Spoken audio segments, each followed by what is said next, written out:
Hello, my friends. I'm Tabitha, and today we're talking about everybody's least favorite topic, marketing.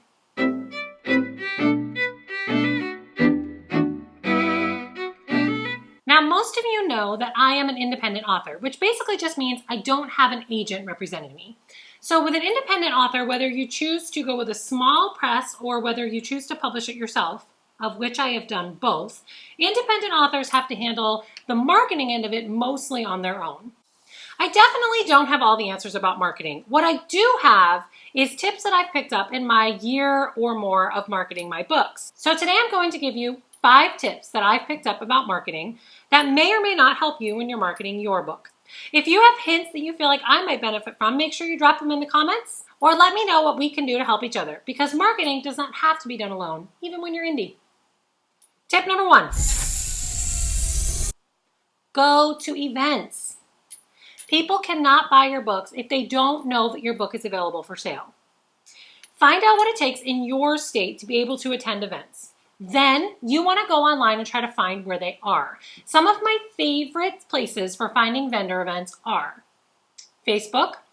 Believe it or not, Facebook can be great for this. Search for your state name and vendor. In my case, it was Arizona Vendor. And I found tons of sites that were dedicated to other vendors like me who had things available. Now, I don't go to all of them. I don't go to anywhere near all of them. But I go to ones where it feels like young adults might be, because it's a young adult book, and definitely book-related ones. The second place where I find events that are useful for me is my library. You'd be surprised how many libraries there are that do big events for their community.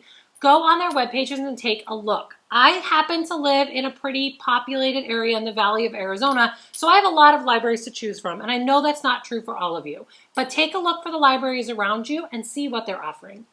The third place you might find vendor events that are near you are schools. Get in touch with a couple of local schools, only if you write school-appropriate, kid-appropriate books.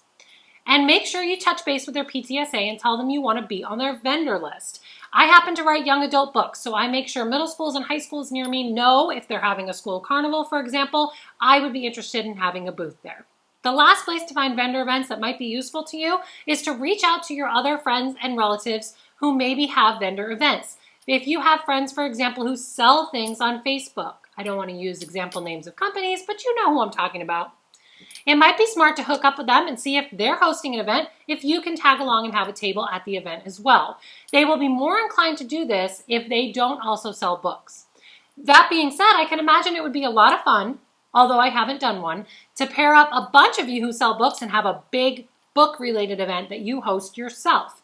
Again, look at what the requirements are in your state for being able to sell yours. But this is definitely the place where I generate the most business and the most money, which is why this was tip number 1.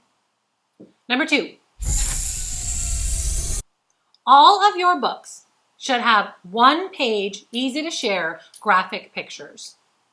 I don't mean aesthetics necessarily. Here's an example of one for Breaking Isolde and 30 Days Without Wings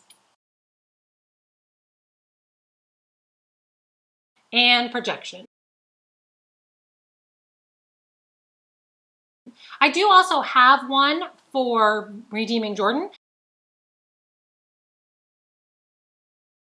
But Redeeming Jordan is the second book in a series, and it's hard to do that without spoilers. Now you'll notice on my Breaking Isolde flyer that what I have down on the bottom is an actual quote from someone on Amazon from a review. So sometimes that works really well to have that. Some other tools that I've used in the past, and again, these do need to all fit on one page, is something like this for Redeeming Jordan, where you see a quote from the story.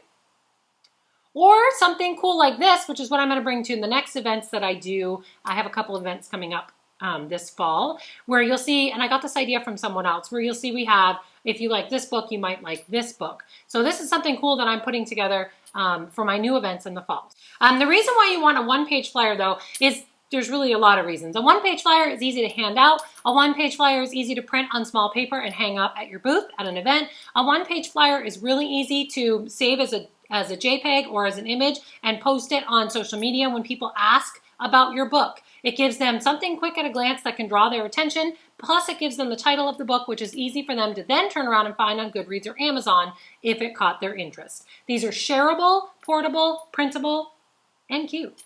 Tip number 3. Like it or not, your book needs reviews. We can argue all day about whether you need good reviews or bad reviews or just reviews in general, but the bottom line is reviews generate looks at your book. If someone reviews your book, good or bad, they're going to talk about it. If they're talking about it, it gets other people curious. If other people are curious, they might go find the book. You need reviewers for your book, period. A lot of the cost that I had up front when I first published a book was in buying paper copies that I could ship to other people to review for me. Now, I'll be honest, as an indie author, not all of them return what they say they're going to return. I've sent out many copies of my book for free just to never have that review show up anywhere. It can be frustrating, I get it, but it's incredibly important when it pays off. Try to find reviewers who will review from an ebook if at all possible, because it saves you that cost. Also, remember, if you're looking for reviews that post to Goodreads, Amazon, and YouTube, you can find my link down below where you can submit me your book for a request for review on my channel. I should warn you, though, I am backed up through at least January. A lot of people you will find tend to do review swaps, where you can send them your book, they will send you yours, and you both review and swap. I do want to warn you, there is some danger to this. It's something I've done, it's something I look at, but I want to remind you that it can be dangerous. Some of them will wait to post their review until they see yours, making sure that they give it the same star rating you gave theirs. That gives a very uncomfortable feeling to me. I don't like that. It makes me feel cringy. Did they really like my book, or were they just saying that? So just be aware of that. It's something that you need to know about. It's not something I'm saying you shouldn't try. You need reviews, however you go about getting them. Number 4.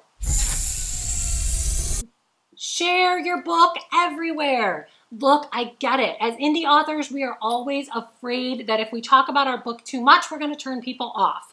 I'm not saying flood your entire social media feed with only advertisements for your book. That's not what I'm saying. Your social media, to get the best bang for your buck, should be genuine you with occasional peppering in of your book. That's the truth. But if you never share out information about your book ever, people don't know it's there. My social media accounts, Twitter, Facebook, and Instagram, always tend to include something that ties back to my book eventually. I don't do it every day, but you'll see it every once in a while. Definitely your bio should include something about your book, and if you're on Twitter, a pinned tweet can include information about your book so that people can find it. Again, there is a fine line there, and I get that, but if people don't know your book is available, they can't buy it. And the last one, number 5. This kind of goes along with number 4, actually. Number 5 is you actually have to talk about it. This really ties all of these back together. If you have vendors near you and you know who they are, and you've talked about how you would like to be a vendor and host a table where you sell your books, they know you're looking and they'll contact you when they have that kind of space available. If you're open to review swaps and you talk about that, people will know that and they'll contact you when they're looking for book swaps. If you talk about how important reviews are, people who've read your book will remember to review it. If you share little one-page things from your book, people will know that your book exists and go looking for it. So that's the biggest tip, is actually be talking about what you've done. That's all my tips today on marketing. I hope you found something you found at least a little useful. If you want more information from me or have questions for me, or maybe you just have marketing tips I should be trying, make sure you drop a comment down below or send me an email and we can connect on that. In the meantime, remember, if you wrote a book, I'd love to hear about it. Submit that review request so that maybe we can get it on my TBR and see about getting it reviewed on this channel. Subscribe so you know when I'm back. Keep plotting the path to your dreams, and I will see you next time. Bye.